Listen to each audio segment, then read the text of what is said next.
I want to talk about the impact of this win because we have been talking about it as a hypothetical for a few weeks now. And we talked about the impact of an undefeated regular season, all these things. Indiana continues to check off all these firsts. Now that they've actually done it, let's first talk about some of the not theories, but like some of the main reasons, right? So let's start talking about the average age of the players. A lot of veteran guys. How important was that to them actually getting the job done? So I'll say this is I talked to Ryan Day after they went out of the playoffs this year, and one of the things that he mentioned was how veteran they were a year ago when they won it and how maybe they were missing some of that in their locker room. You've seen coaches in the transfer portal this cycle value guys with experience in production over a guy who maybe has played a year or two that was a 4 or 5 star but hasn't really done anything. It is important. This is a game, as we've said a million times, where you lose more often than you actually go out and win. And that's because you make mistakes and you have critical errors and critical moments. And when you're veteran, guys just tend to hold up a lot better. When the pressure comes, they're much better. They understand the situational awareness. They understand when to take chances. And that's what Indiana's been all year long. It's so funny because we spent the entire offseason talking about Penn State because all their guys came back. And we were like, hey, you know what? That might be the common thread.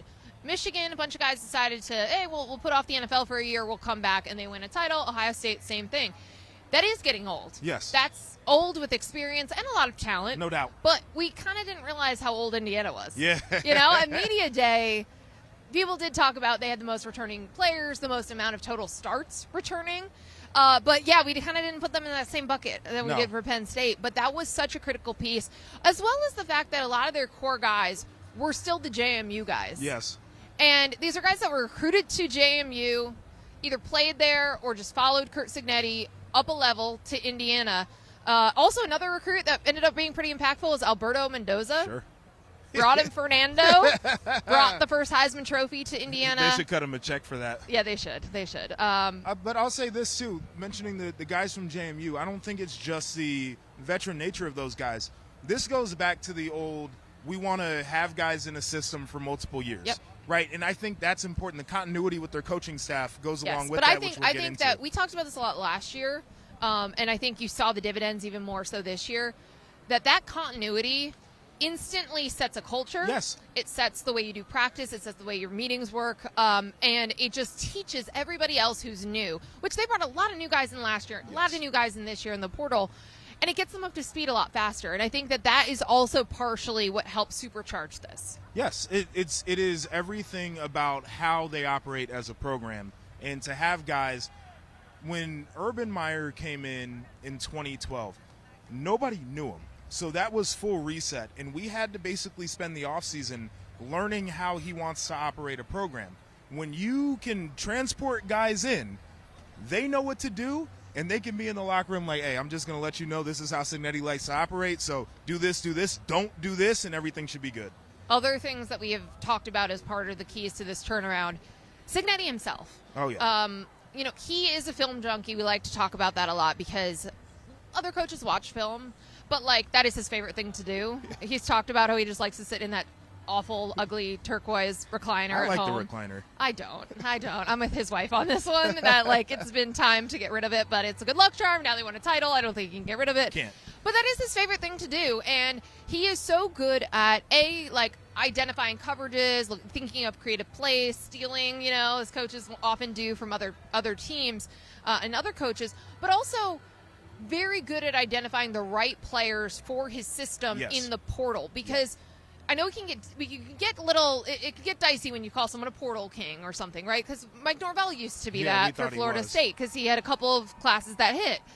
But Curt Cignetti is doing this with non-4 and 5-star players. Right. He is just finding the right players and that have the right attributes, like the way they walk, the way their mobility, everything about it. Yeah, like lots of little things. And, I know that's going to sound cliche or sound like something that other coaches can do, but that is certainly a unique piece to him and how this works because of the way that they have found the right pieces to the puzzle. Yeah, I mean, to that point, I think anybody can say that they're a great evaluator when they get the 5-star who's got the skinny ankles and the thick thighs. He's got the long arms and the broad shoulders and the big traps. We're all great evaluators at that point. But when you can take guys who were under-recruited, 2-star recruits, and you can see what they do well, and you know how to put that into a system.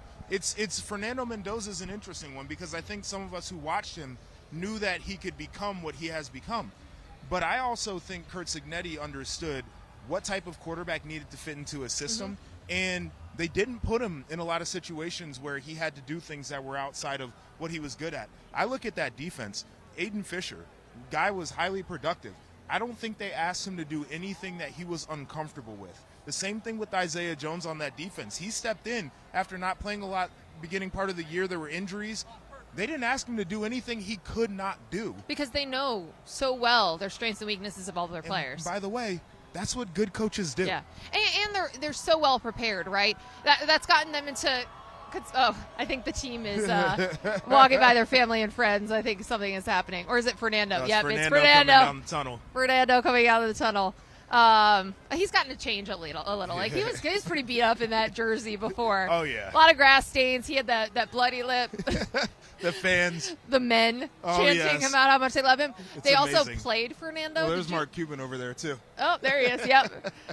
Did you hear that they played Fernando over the PA system? Yes, they did. While he was doing his post-game interview with Holly Rowe, we are surrounded by people because they're trying to get to Fernando. So we were just talking about him and how Sig identified him, right? And how all of these players are put in positions for them to succeed. They're smart enough to make sure that they're not making mistakes.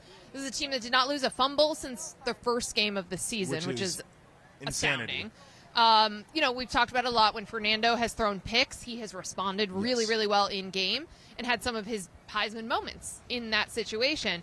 But also so much of it, the conspiracy theorists came out because of how well prepared they were. Like, this is a defense that is in the backfield a lot. Right. There's not blown coverages. There's not things that you see with a lot of these other teams. And I think it's worth pointing out because you and I have been kind of bouncing this off each other all weekend over dinner and meals and bus rides and all this stuff. I just think coaching is the most important thing in this era.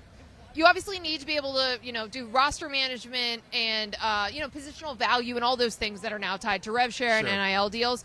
But I think for a long time we have seen some coaches just roll out the more talented team and win most of their games, and you didn't have to win in the margins very often. So it's an interesting thing. I'll start with this. Our good friend Jake Butt, who does a phenomenal job, Big Ten Network, he said that when you watch a magician, right, you think that they're doing something insane, and in reality it's just sleight of hand. It's technique. It's the fact that they know how to create the illusion for you.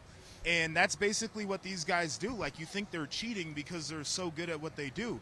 But when you're well coached and when you're well disciplined, you go out there and it looks like magic to a lot of people. I think it's a great comp. It's a perfect analogy. Now, as you mentioned, I'm fully convinced that being a recruiter is a secondary skill set now for college football coaches. You look at some of the staffs that were put together.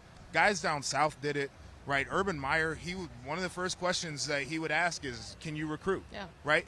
And now the recruiting is your wallet. Right. The next question is, can you teach and can you develop? Also, I'm sorry, how hard is it to recruit when you have lists and recruiting services that tell you all the 4- and 5-star guys, and you're coaching at Florida and you're coaching at places to get that? Like, they were doing. But they don't have a single 5-star player on this Indiana team. No, but that's kind of the thing. It's like, again, you have to close back in the day, right? Yeah, all the 5-stars, but you had to close them. It's now schmoozing. Closing them is, what's the deal? Yeah, here's the check, and also, this is what we do in a system, and this is how we're going to. Here's and who we that's send to the the part NFL. that's more important right now is what they can do to actually coach guys when they get on campus, not just recruit players that are ready to roll.